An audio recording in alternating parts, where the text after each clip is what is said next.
इस क्षेत्र के अंदर जाति बिरादरी का जहर घोलने का काम अगर किसी ने किया है तो उसका नाम डूंगर राम गेजर है।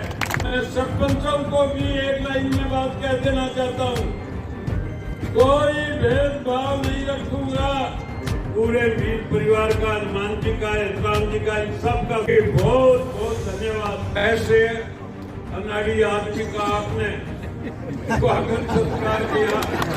इस तरह की भाषा कोई आपके साथ यूज नहीं करूंगा। ये मैं आपसे कमिटमेंट करता हूँ कि मैं आपके आगे नतमस्तक होके रहूंगा।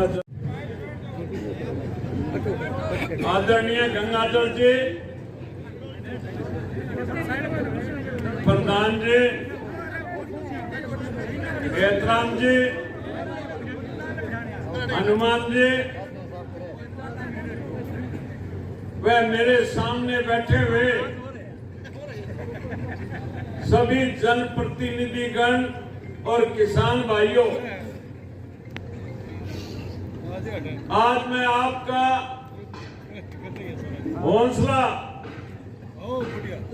और जो ताकत आप लोगों ने मुझे तालियों के बल पे दिखाई, मैं इसकी बदौलत आपके चरणों में नतमस्तक हूं और इसके लिए गंगाधर जी को, इन सबको, वीर परिवार को बहुत बहुत बधाई देना चाहता हूं कि आपने ये जो उपकार किया है, बहुत अच्छा उपकार किया है।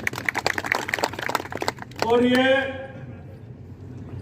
रहा सवाल जाति बिरादरी का, हमारे सामने जो उम्मीदवार है इस क्षेत्र के अंदर जाति बिरादरी का जहर घोलने का काम अगर किसी ने किया है तो उसका नाम डूंगर राम गेजर है। हम सब 36 कौम को साथ लेकर के चलेंगे, ये हमारा लक्ष्य होना चाहिए। सबको साथ लेकर चलेंगे और जो व्यक्ति मेरा सहयोग करेगा, मैं उसके संबंध में आपको मोटी मोटी 2 लाइन की बात बता दूं। एक तो मैं किसी भी वाजिब काम के लिए मना नहीं करूंगा, और ये मेरा सिद्धांत है। चाहे कोई कांग्रेस में रहा होगा, अगर वो कोई बात लेके आया तो मैंने उसकी भी बात सुनी है। ये बात मैं इस मौके पे इसलिए कह रहा हूं कि हो सकता है आपके दिमाग में हो कि कल को ये बंदा पता नहीं अपनी कैसी रक्षा करेगा, कोई बात सुनेगा कि नहीं सुनेगा। मैं सरपंचों को भी एक लाइन में बात कह देना चाहता हूं, कोई भेदभाव नहीं रखूंगा। मैं आपकी पूरी सुरक्षा करूंगा, गारंटी के साथ जो बात कह रहा हूं उसमें कोई भेदभाव नहीं होगा। और इतने अपने कमजोर भी नहीं है कि सामने वालों के सामने हमारा कोई झुकाव हो, ऐसी बात नहीं है। हमारी किसान एकता में बहुत बड़ी ताकत है। किसान से ये पूरा देश चलता है। तो मेरा आप लोगों से पुनः आवेदन है कि आप सब लोग संगठित होकर के हर वर्ग के व्यक्ति को साथ लेकर के प्रयास करें। दुश्मन को कभी भी कमजोर नहीं समझना चाहिए। ये बात हमें अच्छी तरह से समझ लेनी चाहिए।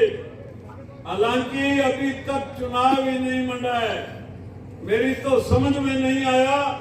मैंने ये जो कार्यालय खोला था कल आनंद फानन में, और उसी टाइम में 5 आदमियों ने जाके फार्म भरा।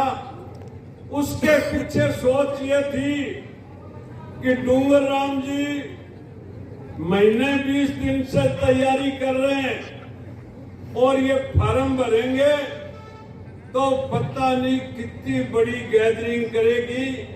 ये मेरे मन में एक संकोच था, क्योंकि इतना समय नहीं है इतनी भीड़ नहीं कर पाएंगे, भीड़ करेंगे तो समय लगेगा, समय का वैसे ही अभाव है।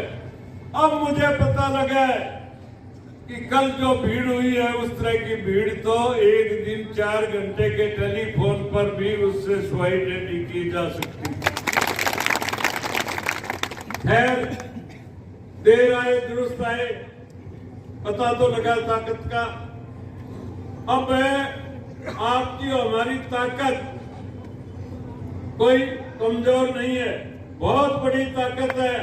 बशर्ते इस ताकत को हम संभाल करके संगठित रखे और बूथ तक ले जाने का काम करें। ये सारे लोग जो आप बैठे हो कुर्सियों पर, आप सबकी जिम्मेवारी है। बाद में जो चौकीदार हमें भुगताओगे वो हम भुगतने के लिए तैयार है। सुने, मैं गंगाधर जी का, आचार्य जी का, पूरे मील परिवार का, हनुमान जी का, एहतराम जी का, इन सब का स्वागत करना चाहता हूं कि बहुत बहुत धन्यवाद। ऐसे अनाड़ी आदमी का आपने स्वागत सत्कार किया, बहुत बड़ी बात है। अब कुछ भी हो, जो लोग मेरे बारे में चर्चा करते हैं उस तरह की भाषा तो बोलनी पड़ेगी। तो मैं इस तरह की भाषा कोई आपके साथ यूज नहीं करूंगा, ये मैं आपसे कमिटमेंट करता हूं। मेरे बारे में जो आरोप लगता है, हो सकता है कई रिश्तेदार आते हैं, रिश्तेदारी के नाते मैं उनसे रिश्तेदारी के हिसाब से बात कर लेता हूं। वो गाड़ी में आ जाती है, अब पास में बैठे लोग सोचते हैं ये तो गाड़ी निकाल रहा है। अब उसको ये पता नहीं है कि ये रिश्तेदार है। रिश्तेदार को मैं नहीं, सरदार बैठे हैं इनको पूछो, ये भी निकालते हैं। और भी कोई जाति का है, आपस में रिश्तेदार एक दूसरे से मजाक कर लेते हैं। तो मेरा आपसे यही निवेदन है कि मैं आपके आगे नतमस्तक होके रहूंगा, जनता जनार्दन के आगे।